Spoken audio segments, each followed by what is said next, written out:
Pastor గారికి ఎందుకో కోపం వచ్చిందిరా, సరైన వాక్యాలు తీసాడు ఇవాళ. పాస్టర్ గారు కోపం వస్తే వాక్యాలు రావురా బాబు. ఏంటంటే దైవజనుడికి ఆ కోపం ఏంటి? కాలుతో ఆ పీటలు తన్నుతాడా? డబ్బులు గిరాడేస్తాడా? సేవకుడు అలా ఉండొచ్చండి? మందిరం ఎలా ఉండొచ్చండి? దైవజనుడు ఎలా ఉండాలో ఒక దయ్యం పట్టినోడు చెప్తాడు. అది దరిద్రం. వీడెవడీడు దయ్యం పట్టినోడు, వీడెవడో రక్షణ లేనోడు, వీడెవడో మారు మనసు లేనోడు, వీడెవడో ఆత్మ లేనోడు, వీడెవడో అభిషేకం లేనోడు, వీడెవడో పంపబడనేవాడు, వీడెవడో అసలు ఆధ్యాత్మిక విలువలేమీ లేనోడు వీడంటాడు. దైవజనుడు అలాగ ఉండొచ్చునా? దైవజనుడు అలాగూ మాట్లాడవచ్చునా? కనీసం ఆర్ఎంపీ గానోడు సర్జరీ ఎట్ట చేయాలో ఎంఎస్ చేసినోడికి చెప్పినట్టు ఉంటుంది. చాలా దుర్మార్గం ఇది. పాస్టర్ గారికి ఎందుకో కోపం వచ్చిందిరా, సరైన వాక్యాలు తీసాడు ఇవాళ. పాస్టర్ గారు కోపం వస్తే వాక్యాలు రావురా బాబు. ఆ బ్యాచ్ వేరే ఉంటుంది. ఇక్కడ వ్యవహారం ఏంటి తెలుసా? దైవావేశము వలన కలిగిన ప్రతి లేఖనం, ప్రతి రెఫరెన్స్ కూడా దేని వల్ల కలుగుద్దట? దైవావేశము అనండి ఒకసారి గట్టిగా. అసలు దేవుని పక్షంగా ఆవేశపడటం, దేవుని పక్షంగా కోపపడటం, దేవుని పక్షంగా ఇది లేకపోతాడు దైవజనుడు కాదు. నామకం చూస్తే వినండి ఒకసారి, వినేవాళ్ళు స్తోత్రం చెప్పండి. యేసుక్రీస్తు ప్రభువారు గాడిద మీద ఊరేగింపడుతూ సాత్వికుడై, ధీరుడై, భారవాహకుడిగా యెరూషలేము దేవాలయానికి మహారాజుకి అడిగిపెట్టిన సందర్భాన్ని గుర్తు చేసుకోండి. ఎలా వచ్చాడైనా? రోడ్ల మీద కొత్త బట్టలు పరిచారట, పచ్చి ఆకులు పరిచారట.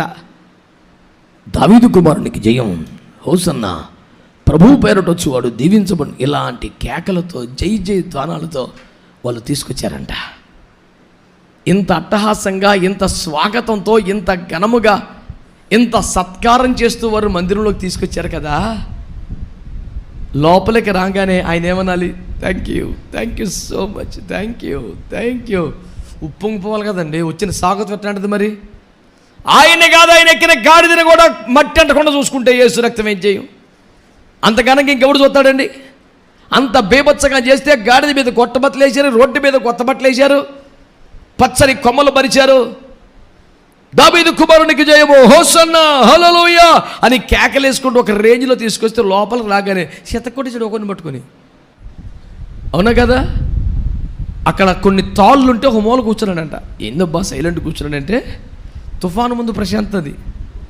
చక్కగా కూర్చొని ఆ తాడులతో కొరడాలు పేని, ఇక ఉంది ఒక్కొక్కడికి యేసు రక్తం వేసేయి, ఆ డబ్బులు విసిరేసి, బల్లలు పడద్రోసి, ఆ పావురములు ఎగవేసి, మెడబట్టు గెంటి కొరలతో కొట్టి, ఇదంతా కాదు, ఇందులో దశంభాగం చేసినా మీరు అసలు మమ్మల్ని సేవకులు కాదంటారు. ఏంటంటే దైవజనుడికి ఆ కోపం ఏంటి? కాలుతో ఆ పీటలు తన్నుతాడా? డబ్బులు గిరాడేస్తాడా? సేవకుడు అలా ఉండొచ్చండి? మందిరం ఎలా ఉండొచ్చండి? మన బతికేలాగా ఏడవచ్చండి? దైవజనుడు ఎలాగుండాలో మందిరమును దొంగల గుహగా మార్చినోడు చెప్తాడు. అది దరిద్రం. దైవజనుడు సన్నద్ధుడై దైవావేశం వల్ల కలిగిన ప్రతి లేఖనము వ్యక్తిగత ఆవేశం అయితే కలిగే ఛాన్సే లేదు అక్కడ. ఎందుకని? పొగడ్తలో హోసన్నా, హల్లెలూయా, జిందాబాద్, జై హల్లెలూయా ఇవన్నీ నడుస్తున్నాయి ఒక రేంజ్లో. కానీ అక్కడ అడుగుపెట్టేపాటికి అక్కడ దేవాలయమును దొంగల గుహగా మార్చారు.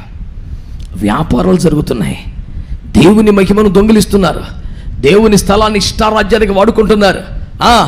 ఈ స్థుతులు ఎట్టిపోయినాయో, కేకలు ఎట్టిపోయినాయో, జై జై ధనలు ఎట్టిపోయినాయో, ఏ సురక్తం ఇచ్చి కొరడ తీశాడు. స్తోత్రం చెప్పండి.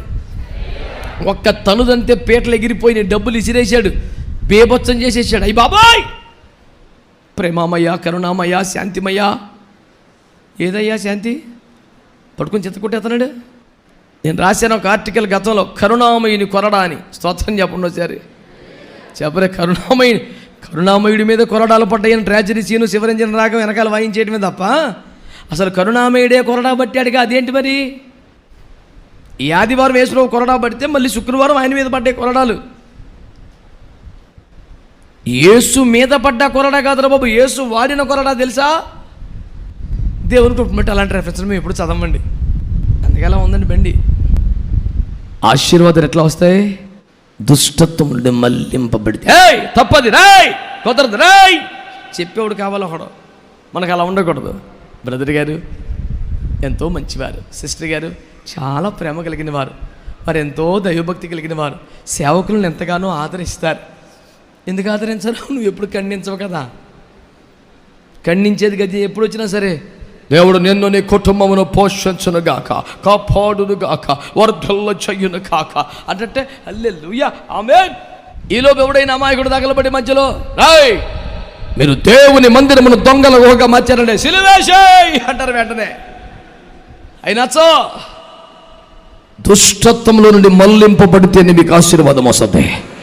స్తుతి కేకల మధ్య, జయధ్వనుల మధ్య ఆర్భాటముగా ఆనందముగా ఆలయ ప్రవేశం చేస్తున్న దేవునికి ఇష్టం లేని పనులు జరుగుతున్నందున వ్యక్తిగతంగా ఘనత కలుగుతున్న దైవికమైన ఆవేశము కలిగినది. దేవుని చిత్తానికి విరోధముగా ఉన్నందున దేవుని ఆత్మతో మండిపడిపోయాడు. హల్లెలూయా. దైవజనుడు సన్నద్ధుడై దైవావేశము వలన కలిగిన ప్రతి లేఖనమును ఖండించుట, గద్దించుట, తప్పుదిద్దుట, నీతి యందు శిక్ష చేయుట మనకు ప్రయోజనకరము. స్తోత్రం చెప్పండి గట్టిగా. ఖండించినప్పుడు మీకు ఇష్టమవుతుందా? గద్దిస్తే మీకు ఇష్టమవుతుందా? వాగ్దానం చెప్తే ప్రియ సహోదరుడో ప్రభు నిన్ను దీవించబోతున్నాడో అంటే ఆమేన్ ఆమేన్ ఆమేన్, ఎంత గొప్ప దైవజనుడు మాకు పంపావు నేను, హల్లెలూయా. ఏయ్ ఈ రాత్రి కబడ్డారంటే భలే ఉండే చార్లే. 50 రోజులు ఎట్టంటోడు దొరికాడు తండ్రి మీకని. మీకు ఎస్ఎంఎస్లు పెడతారు పిల్లగాళ్ళు, తండ్రి నీ చిత్తం అయితే ఇట్టంటోడు దుర్మార్గుని తేబాకి ఇంకెప్పుడు. హల్లెలూయా. దైవజనుడు దైవావేశం వలన కలిగిన ప్రతి లేఖనమును ఖండించుట, గద్దించుట, తప్పుదిద్దుట, శిక్ష చెయ్యుట మీకు ప్రయోజనకరం. మీకు ప్రయోజనకరం. దైవావేశం మీకు ప్రయోజనకరం. దైవికమైన సన్నద్ధత మీకు ప్రయోజనకరం. దైవావేశము వలన కలుగుతున్న లేఖనములు మీకు ప్రయోజనకరం. గద్దింపులు ప్రయోజనకరం. ఖండించిన ప్రయోజనకరం. తప్పుదిద్దున ప్రయోజనకరం. నీతి యందు శిక్ష చేయడం మీకు ప్రయోజనకరం. విశ్వసించిన వారి గట్టిగా ప్రభువుని కనపరచండి. నోటితో స్తుతిస్తూ, నోటితో స్తుతిస్తూ గట్టిగా దైవజనులు సన్నద్ధులవ్వాలి. దైవావేశము కలిగిన వారు కావాలి. ఆత్మపూర్ణులు కావాలి. ఖండించగలిగిన వారు కావాలి. గద్దించగలిగిన వారు కావాలి. తప్పు దిద్దగలిగిన వారు కావాలి. నీతి యందు శిక్ష చేయాలి. అదే సంఘమునకు క్షేమం, అదే ప్రయోజనకరం. ఏం కోరుకుంటారు మీరు? చెవులకు హాయిగా ఉండే ముద్దు ముద్దు మాటల, ఆత్మను ఆశీర్వదించగలిగిన ఖండించి బోధ మనకు కావాలి.